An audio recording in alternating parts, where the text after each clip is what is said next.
You know, folks, when it comes to January 6th, I just really wish that Republicans would pick a story and stick with it. However you're going to spin it, just take that story and be consistent with it at least, because they have been so inconsistent with their stories ever since this happened. Leading up to it happening, they bought into every conspiracy theory that Donald Trump threw in their path. They bought every lie that he sold them. They showed up on that day with a noose chanting, "Hang Mike Pence." They pushed down the gates. They broke out windows. They hit police officers upside the head.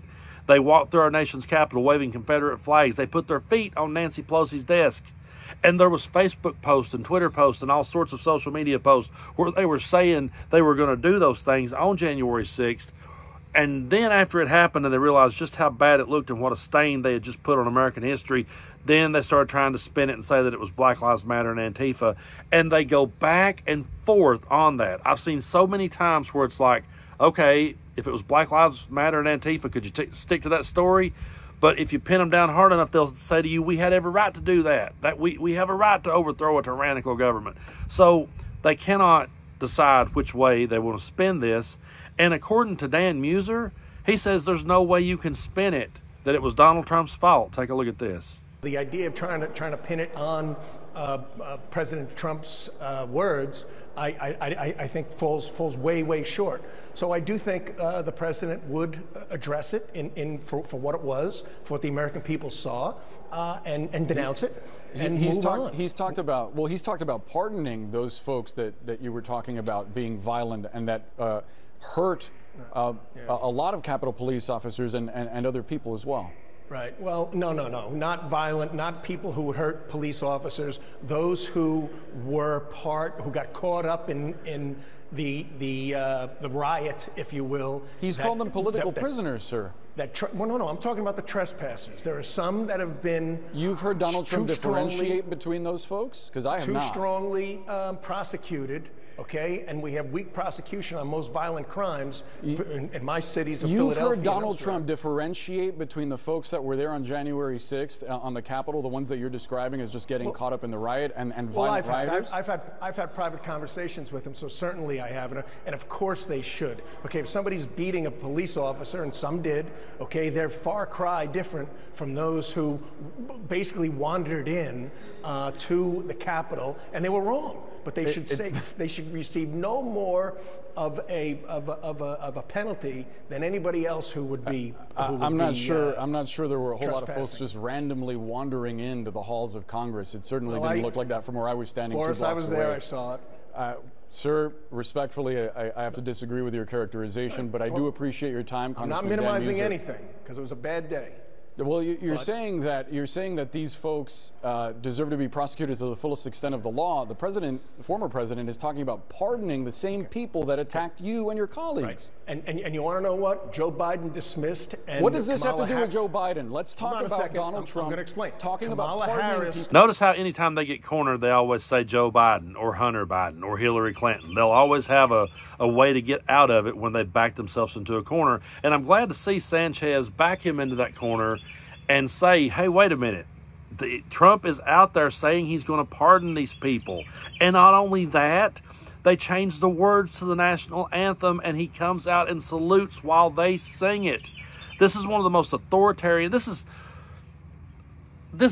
next clip I'm going to show you, to me, is one that I feel like they're going to study hundreds of years from now and go, whoa, yeah, that's where things really went off the rails. Take a look. Ladies and gentlemen, please rise for the horribly and unfairly treated January 6th hostages.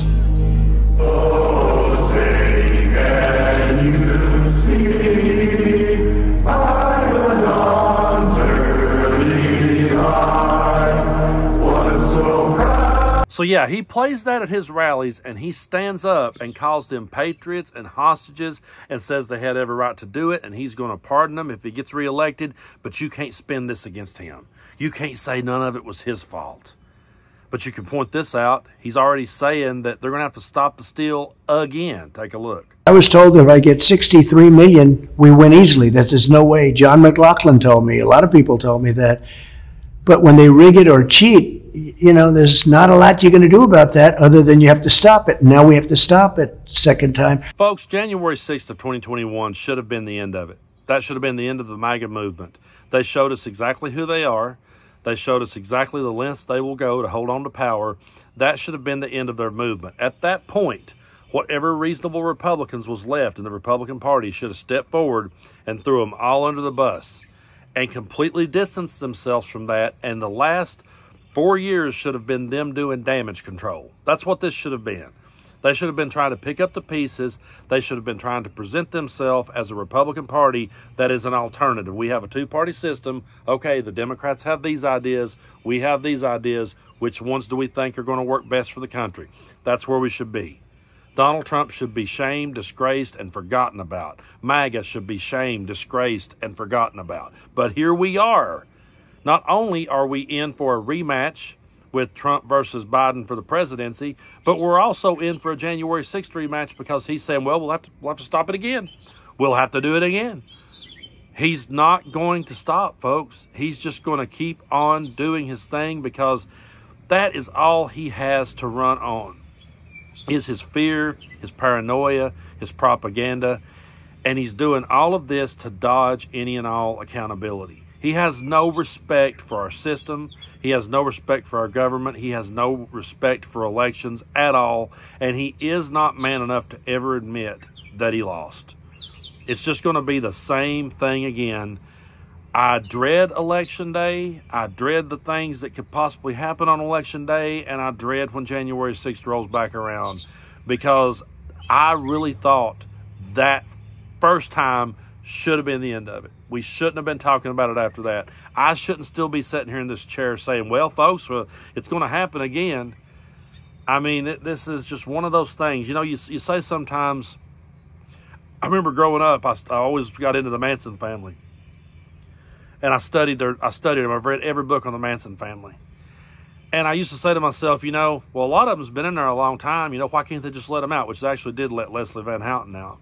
But the rest of them, I would be like, you know, I wonder if they'll ever let Tex Watson out. And the reason why that they didn't let Tex Watson out is because there was a really good chance that if he was a big enough maniac to do what he did once, then he could do it again. And that's why that he will die in prison. And that's how it's supposed to be. You're supposed to stop people from doing something again. You're supposed to put something away so that it never happens again. But instead, here we sit. Instead, here we sit with the possibility of it all happening again, and Donald Trump saying it, they'll have to do it again, and people are normalizing this. People are sitting back saying, yeah, that's what we got to do. We got to fight like hell. So I just say what we need to do is we need to document everything they're saying, save all the clips, create you a new folder, and just put them all over there and have them on file because we're going to need them. We're going to need them later to point back and say, no, remember, you said it. Because trust me, they'll try to change the story again. They'll try to come up with another way to spin it. And we can say, no, you said you was going to try to steal it again. You called them patriots and hostages. You stood up and saluted them singing the national anthem. I mean, don't they realize that we have live microphones and cameras and we can hold people accountable for the things they say? We should have never been here, folks. We should have never been here. We should be talking about something completely different today. And I can't wait for the day when the MAGA movement is just a bad taste left in our mouth and we can work at finding the right kind of mouthwash that will get rid of the stench forever.